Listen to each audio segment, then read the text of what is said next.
ఏంటి? ఓ ఇందాక నుంచి తెగ బాధపడిపోతున్నా. నేనేదో పాపం చేసి ఉంటానే. నువ్వేం చేసా? పెద్ద పాపమే చేసి ఉంటాను నేను. పాపమా? ఏం పాపం? లేదే, నేనేదో బాగా పెద్ద పాపమే చేసి ఉంటాను. అందుకే భగవంతుడు నాకు ఇలా చేసాడు. పాపం లేదు గేపం లేదు, సరిగా చెప్తావా చెప్పవా? ఇది చెప్పను, చెప్తాను. పెళ్లికి ముందు ఫ్రెండ్స్ తో ఎంజాయ్ చేద్దామంటే ఫ్రెండ్స్ తో తిరిగితే పాడైపోతానేమో అని మా అమ్మ ఇంట్లో పెట్టి తాళం వేసింది. సర్లే, పెళ్లి అయిన తర్వాత నా లైఫ్ నా ఇష్టం, ఎలాగైనా తిరగచ్చు, ఫ్రెండ్స్ తో బోల్డ్ అంత ఎంజాయ్ చేయొచ్చు అనుకున్నాను. కానీ భగవంతుడు నీకంటే గయ్యాడి పిల్లని ఇచ్చాడు. బయటికి వెళ్ళగానే ఫోన్ చేసి ఎక్కడున్నావు, ఇంకా టైం వల్లదా, పంపకు రావా అని అడుగుతావు. మరి నీ చేసింది పాపం కాబట్టి పుణ్యమా?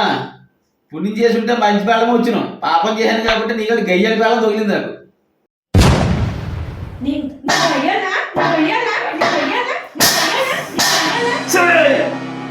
నువ్వు గయ్యాలు కదా జనానికి అర్థమైంది ఆల్రెడీ.